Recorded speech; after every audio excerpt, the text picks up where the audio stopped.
วัสดีครับทุกคนกลับมาพบกับผม Mixploy อีกครั้งใน Mixploy ครับวันนี้ผมจะพาคุณย้อนกลับไปในช่วงยุค 60 ในสหรัฐอเมริกา เพื่อทำความเข้าใจกับเรื่องราวอันโหดร้ายแต่ทรงพลังที่สร้างจากประวัติศาสตร์จริงของสถาบันที่ควรจะดูแลเยาวชนแต่กลับกลายเป็นนรกบนดินนั่นคือภาพยนตร์เรื่อง Nickel Boys ครับผมจะเล่าเนื้อหาให้คุณฟังแบบละเอียดยิบทุกเหตุการณ์ทุกความรู้สึกและทุกรายละเอียดสำคัญเพื่อให้คุณเข้าใจเรื่องราวทั้งหมดราวกับได้ดูหนังด้วยตาตัวเองเลยครับคุณเคยเชื่อในความยุติธรรมไหมครับเชื่อว่าทุกการกระทำย่อมได้รับผลและคนดีต้องได้รับสิ่งดีๆตอบแทนแล้วถ้าเด็กหนุ่มคนหนึ่งที่เต็มไปด้วยความหวังอนาคตสดใส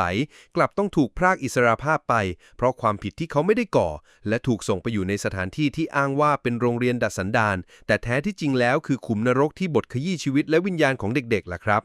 Nickel Boys จะพาเราไปสู่เรื่องราวสุดสะเทือนใจของการต่อสู้เพื่อความอยู่รอดในสถานที่ที่ชื่อว่า Nickel ที่เต็มไปด้วยการทารุณกรรมการคอร์รัปชันและความสิ้นหวังครับเอาล่ะครับได้เวลามาเจาะลึกเรื่องราวของภาพยนตร์เรื่อง Nickel Boys ซึ่งดัดแปลงมาจากนวนิยายรางวัลพูลิตเซอร์ของโคซันไวท์เฮดโดยได้รับแรงบันดาลใจจากเรื่องจริงของ Dosia School for Boys ในฟลอริดาครับพระเอกของเรื่องคือเอลวูด เคอร์ติสเขาเป็นเด็กหนุ่มผิวสีผู้เฉลียวฉลาดมีความฝันอันยิ่งใหญ่และยึดมั่นในอุดมการณ์ของมาร์ติน ลูเทอร์ คิง จูเนียร์ในยุค 1960 ซึ่งเป็นช่วงที่การเหยียดผิดและความไม่เท่าเทียมกันยังคงเป็นปัญหาใหญ่ในสหรัฐอเมริกาเอลวูดเป็นนักเรียนที่มีอนาคตสดใสกำลังจะเข้าเรียนในวิทยาลัยและเชื่อมั่นว่าการศึกษาและความดีงามจะนำพาเขาไปสู่ชีวิตที่ดีขึ้นครับแต่แล้วชีวิตของเขาก็พลิกผันอย่างไม่ยุติธรรมด้วยเหตุการณ์เพียงเล็กน้อยที่เขาเข้าไปเกี่ยวข้องโดยบังเอิญเอลวูดถูกตัดสินว่ามีความผิดในคดีที่เขาไม่ได้ก่อและด้วยความที่เขาเป็นเด็กผิวสีในยุคสมัยนั้นเขาจึงถูกส่งตัวไปกักขังยังสถาบันนิกเกิลซึ่งอ้างว่าเป็นโรงเรียนดัดสันดานสำหรับเด็กผู้ชายที่มีปัญหาแต่แท้ที่จริงแล้วมันคือสถานที่ที่ปกปิดความชั่วร้ายเอาไว้ภายใต้ชื่ออันสวยหรูครับ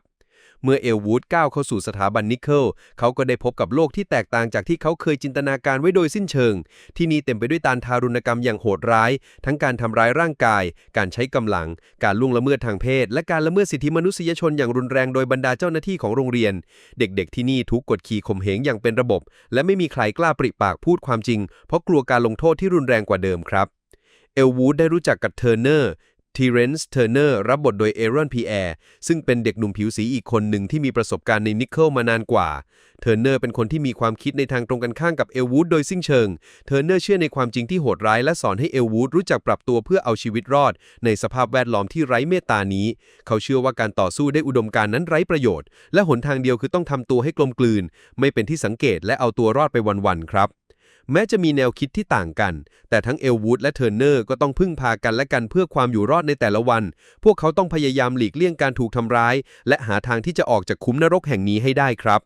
หนังจะแสดงให้เห็นถึงเหตุการณ์การทารุณกรรมต่างๆที่เด็กๆต้องเผชิญซึ่งเป็นภาพที่สะเทือนใจและยากที่จะรับชมครับในนิกเกิลมีอาคารหนึ่งที่เรียกว่า White House ซึ่งเป็นเหมือนสถานที่แห่งการลงโทษขั้นสูงสุดสำหรับเด็กที่ทำผิดหรือพยายามขัดขืนที่นั่นเด็กๆจะถูกซ้อมอย่างทารุณและถูกทรมานอย่างหนักเอลวูดเองก็เคยถูกส่งไปที่นั่นและได้เผชิญหน้ากับความโหดร้ายที่ยากจะลืมเลือนครับ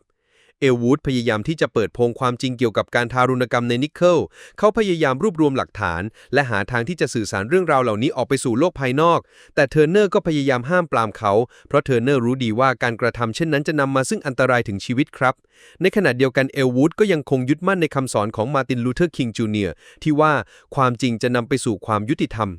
ความพยายามของเอลวูดนำไปสู่การเผชิญหน้าครั้งสำคัญกับเจ้าหน้าที่ของโรงเรียนซึ่งทำให้เขาตกอยู่ในอันตรายอย่างแสนสาหัสเพื่อปกป้องเอลวูดและสิ่งที่เขายืนหยัดเทอร์เนอร์จึงต้องตัดสินใจทำในสิ่งที่นอกเหนือจากความเชื่อเดิมของเขาเพื่อให้เอลวูดมีโอกาสที่จะหลุดพ้นและเปิดเผยความจริงออกไปได้ครับเรื่องราวของ Nickel Boys ถูกเล่าสลับไปสลับมาระหว่างอดีตที่เอลวูดและเทอร์เนอร์เผชิญใน Nickel กับเหตุการณ์ในปัจจุบันที่มีเอลวูด เคอร์ติสในวัยผู้ใหญ่ซึ่งประสบความสำเร็จในชีวิตและเป็นนักเคลื่อนไหวเพื่อสิทธิมนุษยชนเขาใช้ชีวิตอยู่ในนิวยอร์กและพยายามที่จะเปิดโปงความจริงเกี่ยวกับโรงเรียน Nickel ที่ถูกปกปิดมานานในช่วงท้ายของเรื่องเอลวูดผู้ใหญ่ได้ให้สัมภาษณ์และเผยแพร่เรื่องราวของนิกเกิลทำให้สังคมได้รู้ถึงความชั่วร้ายที่เคยเกิดขึ้นเขาพยายามตามหาเพื่อนเก่าอย่างเทอร์เนอร์แต่ก็ไม่พบและได้แต่คิดว่าเทอร์เนอร์อาจจะเสียชีวิตไปแล้วในเหตุการณ์ที่นิกเกิล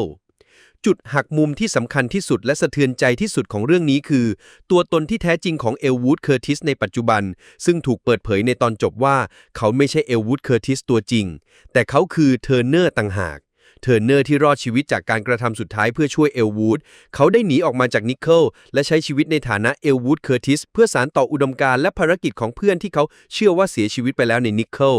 ส่วนเอลวูดเคอร์ติสตัวจริงนั้นเสียชีวิตในเหตุการณ์ที่นิกเกิลหลังจากที่เทอร์เนอร์พยายามช่วยให้เขาหนีซึ่งเป็นฉากที่น่าเศร้าและเจ็บปวดอย่างมากครับเทอร์เนอร์แบกรับความทรงจำและความเจ็บปวดทั้งหมดไว้และใช้ชีวิตที่เหลืออยู่เพื่อเป็นปากเป็นเสียงให้กับเพื่อนและเด็กๆทุกคนที่ไม่ได้รับความยุติธรรม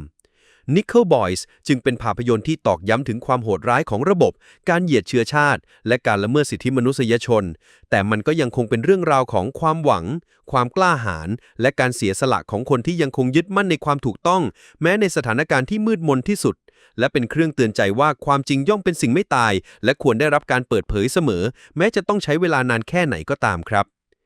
สำหรับวันนี้ Mix Boy ต้องขอลาไปก่อนนะครับหวังว่าการสรุปภาพยนตร์ Nickel Boys แบบละเอียดยิบนี้จะทำให้คุณได้รับอรรถรสและเข้าใจเรื่องราวอย่างลึกซึ้งนะครับอย่าลืมกดติดตามช่องของเราไว้เพื่อไม่ให้พลาดทุกเอพิโซดถัดไปแล้วถ้าคุณชอบการเจาะลึกเรื่องราวที่สร้างแรงบันดาลใจแบบนี้ก็กดไลค์กดแชร์ไปให้เพื่อนๆของคุณฟังด้วยนะครับแล้วพบกันใหม่ในเอพิโซดหน้าครับสวัสดีครับ